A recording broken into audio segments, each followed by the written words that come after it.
And then Jesus said, I'm not talking about the water in this well. Everyone who drinks this water is going to be thirsty again. But if you drink the water that I am going to give to you, then you will never be thirsty again, because it will well up from the depth of your soul like a mighty rushing spring, and it will never dry up, and you will never thirst again if you drink it. And then the woman said to Jesus the same thing that any of us would have said, Sir, give me that water that I may drink of it and never be thirsty again.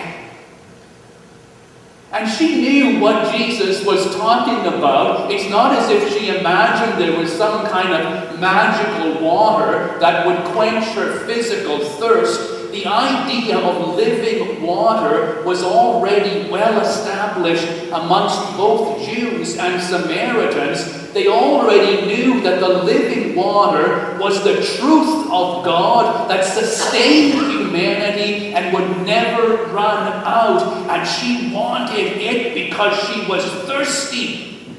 And she was broken and her life was not right. And she said, Sir, give me that water that I may drink of it and never be thirsty again. And all of us thirst after whatever that water is, and we struggle saying, what is it? What does it mean? And of course the answer to that question is contained right within the story itself. It's not very far away. First of all, if you want to have that water that brings the strength of God, we need to recognize a few things. Number one, it is not water that takes away physical tiredness or weariness. If you would like to have endless energy, there is no answer for that. And how do we know that? We know because the whole story takes place. Because Jesus is tired. And even though Jesus is God, and Jesus should have all the power of the universe at his access, in fact, Jesus, the human being, was tired and thirsty. And Jesus often grew tired. And when Jesus got tired, he didn't try to fool himself or move onwards. When Jesus was tired, he rested. And he acknowledged his weakness. And he turned to his Father in prayer, saying, Lord, I am tired. Give me rest. Give me help. So if you grow tired, don't worry about that. Even Jesus got tired. But there is more in this story than just that. The way in which Jesus interacted with that woman is the key to what the living water is. Because he was different from her, and yet he acted towards her as if she were his sister or his friend. The first key to the living water is this: how we deal with the authority that has been given to us.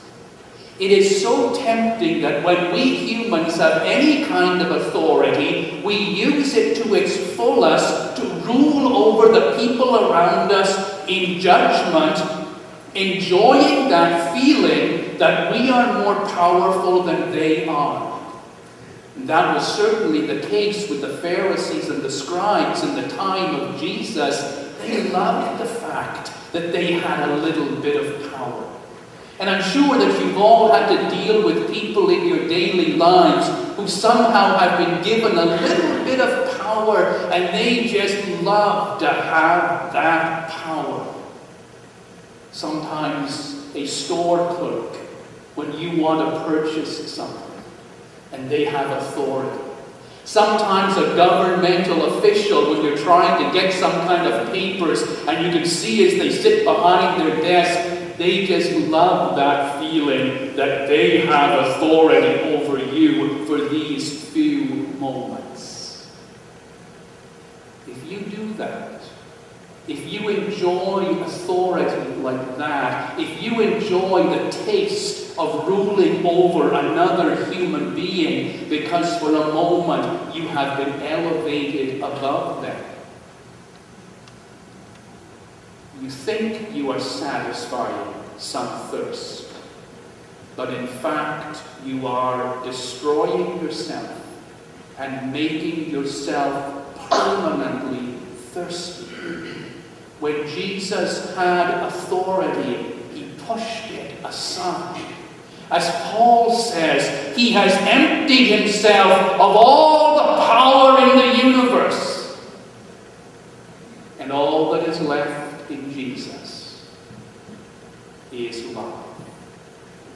He pushed authority aside, and though he was a great teacher, he was able to interact with that woman as his sister, his friend, his equal.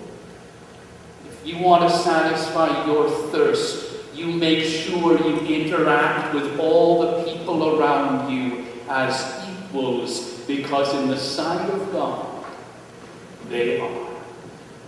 Secondly, there was another reason why Jesus should not have interacted with that person, and that was on the basis of religious arrogance. Jesus was a Jew. The woman was a Samaritan. The Jews and the Samaritans had a history of hatred between them that went back over 700 years. In 720 BC, Babylon came and destroyed Samaria, took its people into exile, and brought Babylonians in. And those Babylonians intermarried with the Samaritans who had not been taken into exile. So the people of Samaria were considered by the Jews in Judea to be impure, to have mixed their religion and their blood with foreigners. And so the Judeans hated the Samaritans. In the year 450 BC, under the time of the prophecy of Ezra and Nehemiah, the people of Judea came to rebuild the temple in Jerusalem, and the Samaritans came to help them. And the Judeans said to the Samaritans, "We don't want your help. You are not Jews. You are not worthy. Get away from us." And from that point onwards, the bitterness and the hatred between those two races of people was tremendously powerful. Such that by the time of Jesus, a Jew would not even speak to a Samaritan. Religious intolerance, religious arrogance, whereby we think that we have the truth and others are wrong and corrupted. That sort of arrogance appears to satisfy a need within us. But that sort of religious arrogance and intolerance is like a river of dust. It does not satisfy us, though it seems to. It only makes us more thirsty. And so Jesus said to the Samaritan woman, "What does it matter that you are a Samaritan and I am a Jew? In the eyes of the Almighty, we are equal."